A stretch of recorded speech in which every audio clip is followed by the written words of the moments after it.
yang dimuliakan Allah Subhanahu wa taala. Yang pertama, sesudah kita nawaitu, jangan lupa mengucapkan basmalah. Karena Rasulullah sallallahu alaihi wasallam menjelaskan tidak sah wudu seorang kalau tidak dimulai dengan basmalah. Dan basmalah mesti dilafazkan. Boleh bismillah dan boleh bismillahirrahmanirrahim. Kemudian kita mengambil air wudu dan kita jaga tidak boleh mubazzir saat kita melaksanakan wudu.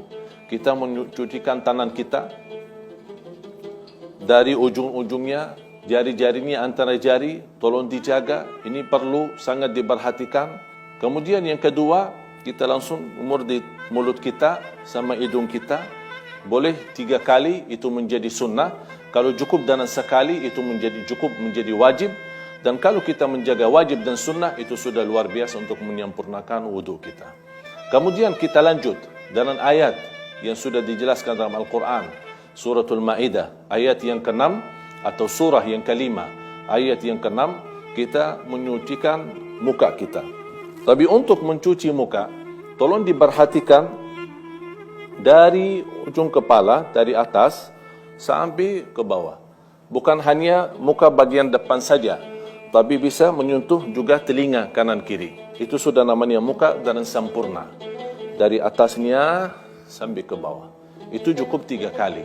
Kemudian, habis itu kita mengambil air dari ujung jari sampai ke sikunya. Siku itu jadi disempurnakan dan tolong diperhatikan. Harus disisihkan tangan yang kanan sempurna 3 kali, baru pindah ke kiri. Tidak boleh sekali kanan, sekali kiri, sekali kanan, sekali kiri, itu tidak dibolehkan. Kemudian kita cukup dibasahin tangan. Tidak perlu kita ambil banyak air, cukup hanya basahin tangan untuk bagian kepala. Bagaimana kita usap kepala kita? Mulai dari bagian depan sampai ke pertama posisi leher kita. Tidak perlu kita baling ke belakang sambil kita sempurnakan leher, tidak perlu. Cuma bagian atasnya aja sudah cukup. Biarpun rambutnya panjang tidak menjadi masalah. Jadi cukup dalam basahin, kemudian kita ambil dari depan kepala sampai ke belakang, kemudian balik lagi. Cukup hanya 1 kali saja. Itu yang sempurna. Di mazhab Imam Syafi'i membolehkan bagian daripada kepala. Basahin tangan kita, kemudian kita usap bagian depan yang termasuk ini juga kepala. Karena Allah SWT menjelaskan famsahu biru'usikum. Di sini tafsiran biru'usikum, apakah kepala sempurna atau bagian? Dua-duanya boleh. Kemudian bisa dibasahin jarinya.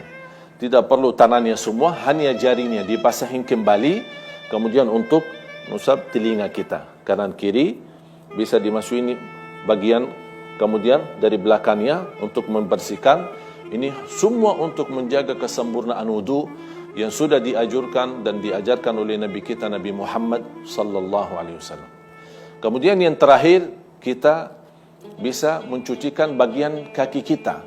Tapi yang perlu kita perhatikan, tidak cukup hanya kita basahin kaki kita atau kita siram air di bagian kaki kita, tapi tidak perlu istilahnya kalau boleh dipicit ya, bukan diusap ya, dari bagian jarinya, antara jari, karena banyak tersimpan kotoran, kita tidak pernah perhatikan. Ini juga salah satu sebab yang membawa kita atau tidak menjadikan wudu kita sempurna. Jadi perlu kita menjaga bagian kaki, bukan hanya dibawakan air atau disiram air, tapi kita juga harus gosok antara jari, kemudian khususnya bagian belakang.